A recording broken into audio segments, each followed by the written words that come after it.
President Tinubu inaugurates newly appointed INEC National Commissioners, Code of Conduct Bureau, new board members.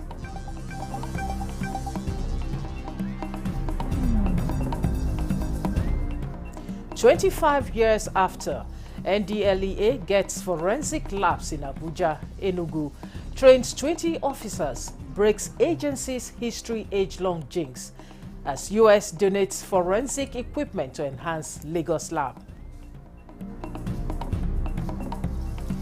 NACON acknowledges remarkable progress in ongoing airlift of Nigerian pilgrims. Successfully airlifts 19% pilgrims in 3 days.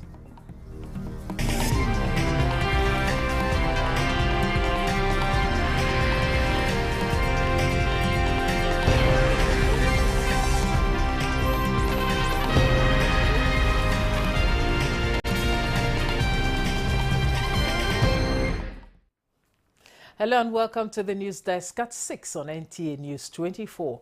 We are reaching you live from Abuja. I am Stella Inamiti. Now details of the news. President Bola Tinubu has inaugurated 2 newly appointed national commissioners of the Independent National Electoral Commission, INEC. The president also swore in 2 new board members of the Code of Conduct Bureau. 4 of them took oath of office before President Tinubu at the commencement of the Federal Executive Council meeting for this Monday, while Tukur Abdul Razak Yusuf from Katsina State represents Northwest. Professor Sunday Aja from Ebonyi State is representing Southeast in the vacancies that existed in the Electoral Commission. Kenneth Ikbeme from Cross River State and retired Justice Ibrahim Buba from Taraba State are the new board members of the Code of Conduct Bureau.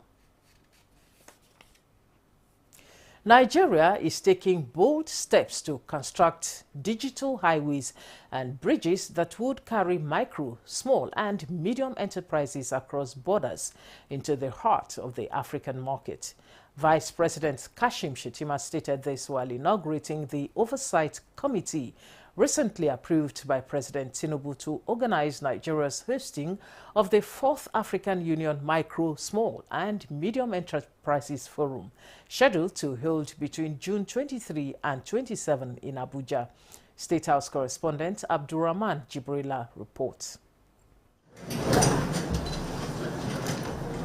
An estimated 83% of employment in Africa lies in the informal economy. The continent is not short on ideas and digital innovation that offer an unprecedented window to compete with the rest of the world. And Nigeria's hosting of the 4th African Union Micro, Small and Medium Enterprises Forum is another step to take advantage of transforming the informal economy into the global stage. We'll support all the institutions to see to the realization that we have successfully hosted Africa. And I want to convey to you President Bola Ahmed Tinubu's assurance that Nigeria is ready to lead in shaping Africa's digital trade future. Our national digital economy strategy and digital trade policy are aligned with AfCFTA. We are harmonizing our laws to make cross-border commerce seamless, secure, and scalable. This is not just an economic goal, it is our commitment to the African dream. Nigeria once again recovers its place in the Committee of Nations. And so hosting this is not just about gathering people here, it's also an affirmation of the kind of work the administration is doing to ensure that a job is not just created, but Nigeria is also getting the kind of recognition it so deserves on the global stage. Vice President Kashim Shettima said the IDICE program, a $617.7 million investment in digital and creative enterprises, and the $3 million Tech Talent Program, set out to achieve by training Nigerian youth in coding, data science, and digital fluency to power the nation's transformation. A multifaceted committee that has been set up to essentially ensure that we organize the forum and have a very, very good outing for Nigeria. So there's a lot of anticipation based on the fact that Nigeria is hosting this forum for the first time. I mean, Nigeria's MSME space is very active. And if you're looking at a space that engages upwards of about 40 million people, and in terms of what they're doing for country, in terms of job creation, in terms of how much it alleviates poverty and all of that. The amount of MSMEs that we have in this country, well over 30 million. And if the total number of MSMEs in Africa is about 60 million, so you can rightly say that more than half of the entire MSME space is domiciled here. Members of the committee assured that efforts will be put in place to ensure that Nigeria successfully hosts the forum, while small businesses in Nigeria leverage the platform to improve in areas of access to affordable finance and markets. From the State House, Abraham Jibrila, NTA News. The Food and Agriculture Organization of the United Nations is set to establish a digital agricultural village initiative for Nigerian farmers. This initiative comes as Minister of Agriculture and Food Security, Abubakar Kyari, announces that the ministry will begin collecting data of farmers to enhance service delivery. Musa Baba Aliyu has the details.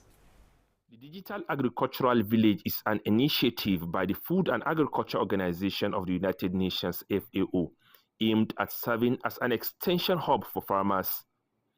The digital innovation strategy has been developed to address critical challenges related to inclusive and sustainable transformation of the agri-food system.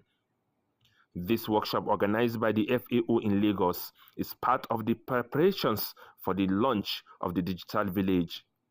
How to have a concrete Nigeria digital agriculture solution platform to be able to all decision makers, donors, farmers, consumers, all the stakeholders working in the agriculture sector to work all together to be able to find a solution.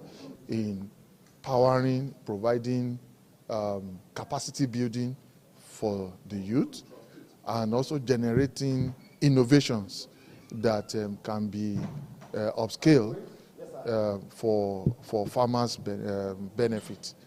The Minister of Agriculture and Food Security, Abubakar Kyari, stated that data and information about farming and farmers across the country will be collected to ensure accurate implementation of agricultural policies and planning.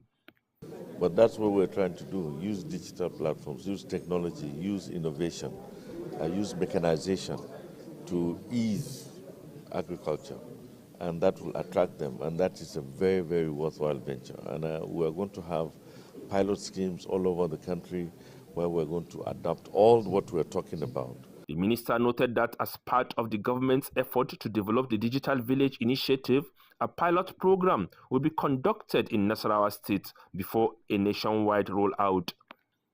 Musa Baba Aliyu, NTA News. The need for Nigeria to intensify proactive national, state and local security efforts measures to curb the resurgence of banditry, particularly in the northwest and central regions, has re-echoed on Good Morning Nigeria. Guests on the program want government to be decisive on implementing a multi-agency approach, including enhancing intelligence-driven, community-based policing and fostering collaboration among security agencies and citizens. Lydia Sampson reports. Key strategies suggested by the guests include focusing on addressing root causes such as poverty, unemployment, weak governance, and arms proliferation which fuel banditry. They insist improving border security must be prioritized to stem illegal arms flow, as well as creating employment opportunities and strengthening the rule of law to build trust within communities. So you need more efforts at the local and state level to bring up and sensitize the citizens as to their responsibilities as to national security. Very important to note that in this regard, the communities themselves have improved in terms of providing required intelligence and working much more better than what it used to be in terms of relating with the security and providing the required information. They urge security and community leaders to take action through renewed focus and innovative tactics to dismantle criminal networks living within their communities to ensure peace and stability.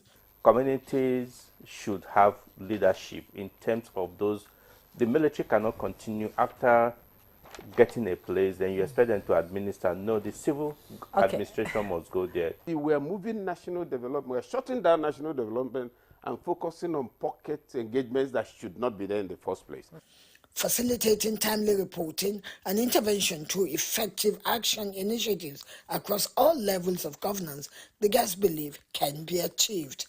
This comprehensive approach, they are unanimous, will break the cycle of violence and restore stability to both kinetic operations and socio-economic development. In Abuja, Lydia Samson, NTA News. To politics now, the leadership of the People's Democratic Party has set up a 7-member committee headed by the former president of the Senate and former governor of Kwara State, Dr. Bukola Saraki, to bring quick reconciliation and reach out in such a manner that the party will have a very rancor-free and harmonious NEC and convention this year. This formed part of resolutions reached after a meeting between the PDP Governors Forum, former governors who are still members of the party, and the party's National Working Committee. Correspondent Timothy Yusuf reports. All the governors elected on the platform of the PDP, former governors that are still in the party, including the FCT Minister Nyesom Wike and some members of the National Working Committee, arrived at Sokoro Lodge of the Bauchi State Government, one after the other, for a meeting that held behind closed doors. Briefing the media after the meeting, Chairman of the PDP Governors Forum and Governor of Bauchi State, Senator Bala Mohammed, said some of the discussions were related to the party's existential issues with a view to navigate smoothly for the National Executive Committee meeting of the party that is scheduled to take place on the 27th of this month and convention by August 2025. So many issues and francos have been made, and it is an opportunity to close rank and to make sure that at least there is no ill feelings, there are no qualms, there are no misgivings between the leaders of the party. On the defection in the party, the meeting described it as manifestations in a democratic setup.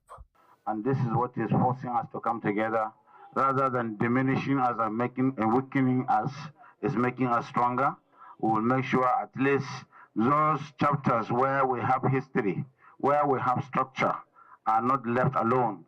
The meeting, however, acknowledged that there are quite a lot of issues that are affecting the party and causing crises within it, assuring that all will be resolved soon. Timothy Yusuf, NTA News. This is the news at 6 on NTA News 24. More stories when we return.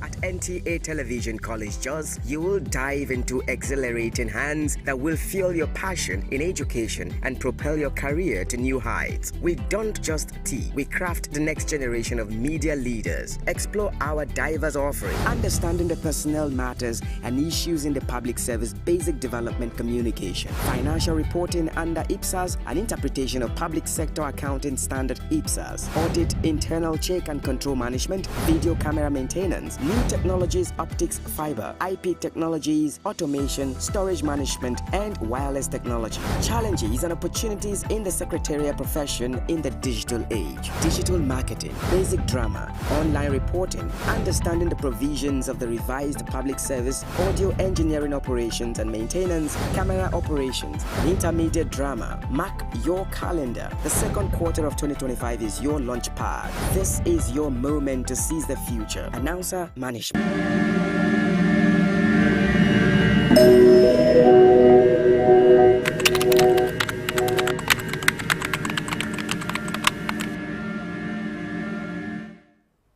Thanks for staying with us. Federal Road Safety Corps says there is the need to develop strategies to address the challenge of educating road users on safe walking and cycling to drastically help crash the statistics of road traffic crashes in the country. Corps Marshal Shehu Mohammed mentioned this at the commemoration of the 8th United Nations Global Road Safety Week. Oyeyemi Ajayi has details. where motorcycles replace vehicles on the roads. Though this has been a long-time advocacy in Nigeria, but yet to be fully bought into or actualized. At the 8th United Nations Global Road Safety Week, with the theme Street for Life, making walking safe, making cycling safe, the emphasis is on the need to imbibe and embrace motorcycles as a major means of transportation to reduce road traffic crashes to the barest minimum. We want to encourage university students, we want to encourage schools, children, pupils that have age to ride bicycles. And we want even adults also to ride bicycles, and we want as many people as possible to walk on their own. Experts believe all hands must be on deck, no doubt, to reduce traffic crashes, especially to help support the FRSC in achieving its mandate of reducing road traffic crashes in the country. Everyone deserves to live so that we can bring these menace down to the barest minimum. Before they build a road, all stakeholders need to come together to build what they need, not what they feel they need. Let's ensure we adhere to the street signs and all of that. And I think with that, we'll reduce the number of casualties we have on our way. Need to provide safer pedestrian walkways, pedestrian crossing bridges, and cycling routes for road users. It's a call for action to provide passages and walkways for cycling and walking to make them accessible, while calling on government and other stakeholders to develop policies that should be implemented and adhered to. Oyeyemi Ajayi, NTA News. Minister of Aviation and Aerospace Development, Festus Keyamo, launches the revised regulations on insurance for leased aircraft in Nigeria, with aims to strengthen Nigeria's aviation and insurance industries and promote ease of doing business in the country. Aliu Kabir reports. The aviation industry is inherently high risk, with potential for accident, damage, and unforeseen events. To mitigate these risks, insurance plays a vital role. Key stakeholders, including the Minister of Aviation and Aerospace Development, Festus Keyamo, and the Commissioner for Insurance, National Insurance Commission, highlighted the significance of new insurance regulations which aim to bring certainty, predictability, and stability to the aviation insurance market. What we have today, the product we have today, is a complete Nigerian position that is also in tandem with what the world also expects. The Aviation Working Group has looked at what they have done, they have agreed with it, they have shared it with, most of the leasers and financiers across the world. Aviation has come to be seen as that critical sector that must propel the growth which this administration desires. But we also want, like yesterday, the stories of delays in flights, the stories of cancellation of flights to be a thing of the past. I think it's time for us to hold our operators to higher standards. I think it's important to note that yes, the insurance industry has been open, which will give access to more aircrafts. These new regulations, stakeholders are optimistic that they will liberalize insurance requirements, boost industry capacity, and reassure the global aviation market of Nigeria's commitment to international standards. Ultimately, this development is expected to positively impact Nigeria's economic growth and development. In Abuja, Aliu Kabir, NTA News.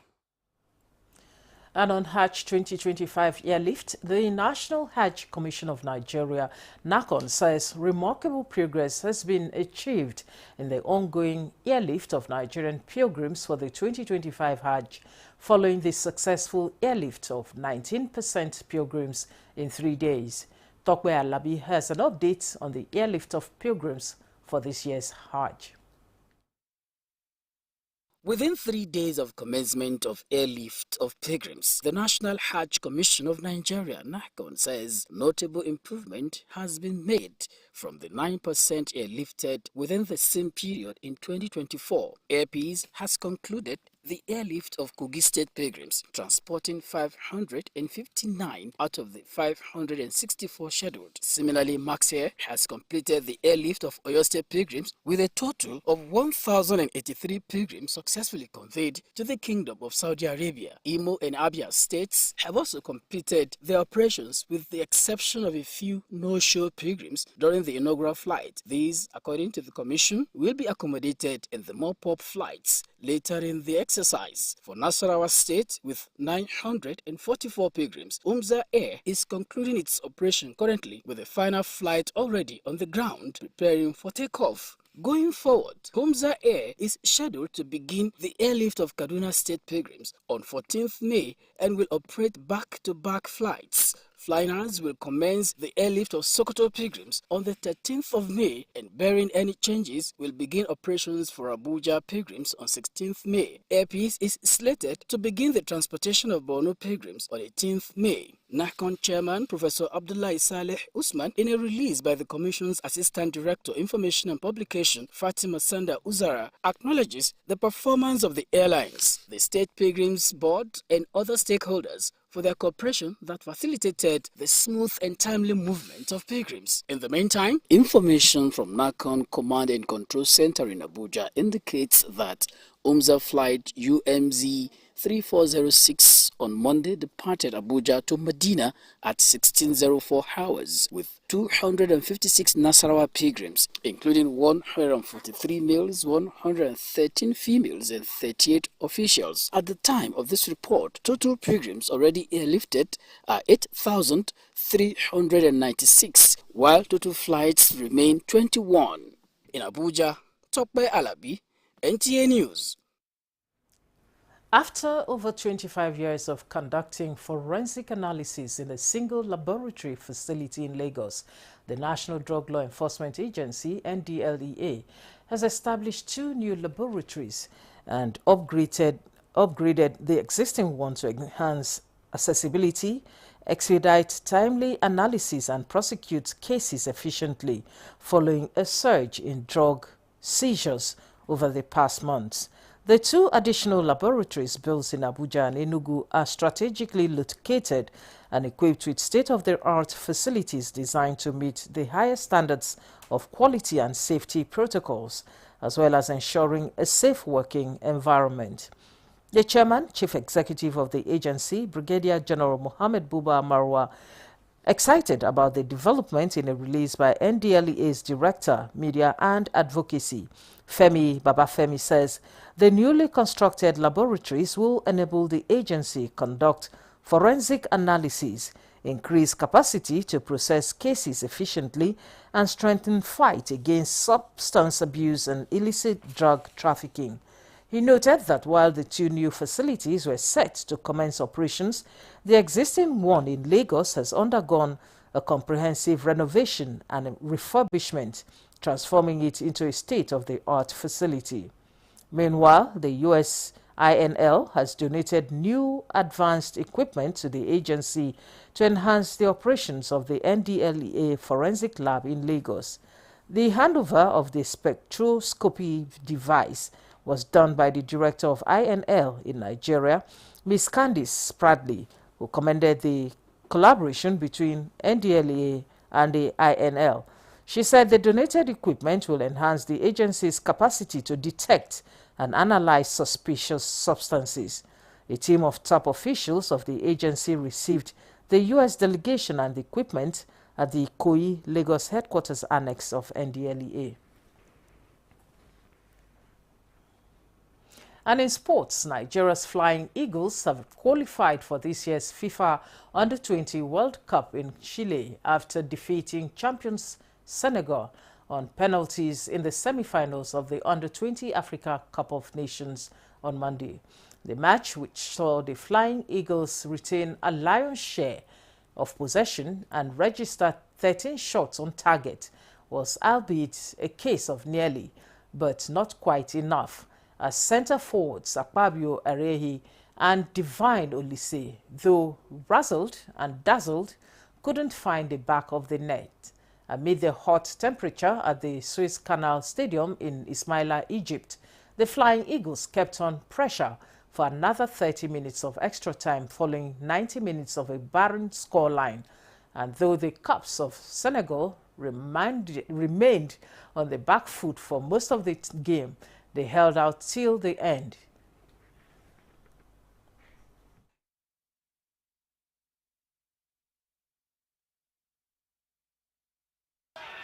What can the central defender do here? Oh, he smashed it against the crossbar, and Nigeria are through to the semi-finals.